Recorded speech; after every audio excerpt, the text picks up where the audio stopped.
na ba yung balita dito sa lugar natin? Madami na daw zombie. Nakakatakot, di ba? Madaming zombie? Hoy Russell, alam mo, sa pelikula lang yan. Hindi yan sa totoong buhay, di ba, Moy? Tama. At saka sa walang nabalitaan yan. Eh, di ba alam niyo naman dito sa lugar natin na madaming marites? Doon narinig ko sa kanila kanina nag-uusap sila sa may kanto. Sa mga marites mo lang naman pala narinig yung kwento na yan. Diyos ko, Russell, huwag kang magpapaniwala. Tara, Kaya nga. halika na, kumain ka na. Dito. Ala, hindi sila naniniwala. O siya, sige na. Tara na, kain na tayo, Russell. Mo, ikaw talaga, Russell, kung ano-ano kasi mga naririnig mo. Ay, ang pinapaniwalaan mo. Kaya nga. Russell, ano yun? Kaya nga. Yun, boy. Baka yun yung kinikwento ko sa inyo.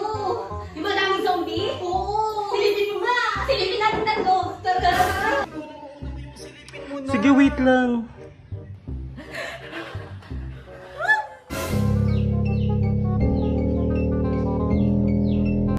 Oh, di ba, Miyong? Muy, totoo yung sinasabi ko sa inyo. Oo nga, Russell. Ano gagawin natin? Ang dami mga zombies. Hindi ko rin alam. Miyong, Muy, parating na sila. Tara, magtago na tayo. Muy, Puntahan mo sila. Kainin mo muna sila. Ayaw, kain mo. Hindi ako mamakain. O siya, sige, tayo. Mga zombie, nasa kusina na. Anong gagawin natin? Magtago na tayo. O sige, sama-sama tayo. Hindi, bahala ka dito. Basta ako na lang magtatago. Sama kami sa'yo. Magtatago ba? Magtatago.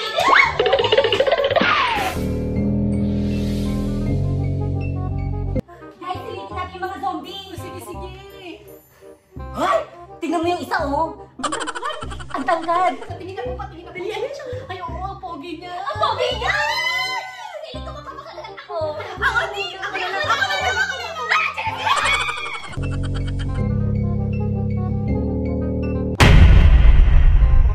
Hala! Andiyan na sila! Ang lakas ng katok nila! Pagkakatapusan na natin to. Huwag naman sana! Sandali, may naisip ako. Magpapakagat na lang ako sa poging zombie.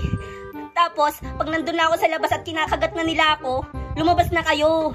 Para ma-safe niyo yung sarili niyo. Hindi. Ako na lang ang magpapakagat sa poging zombie. Wait lang, tumigil kayo. Ako na lang. Ay, hindi. Ako na lang. Mga zombie, kagatin ako.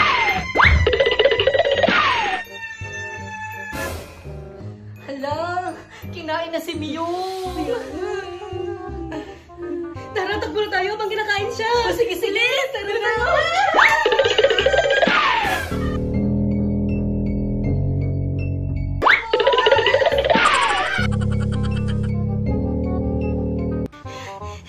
Pagod na akong katatakbo. Magpapakain na ako sa kanila, Russell. Huwag mo, kaya natin to. Kaya na, takbo na tayo. Hindi, magpapakain na lang ako. Gusto kong sumama kay Miyong. Pagod na ako. Ano ka ba, wag? Wala na akong magiging kaibigan. Tara na, tumakbo na tayo habang malayo pa sila.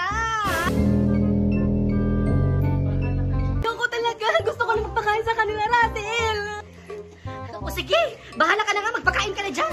Ay, hindi, Russell. Joke lang. Sasama ako sa'yo. O sige, andyan na sila.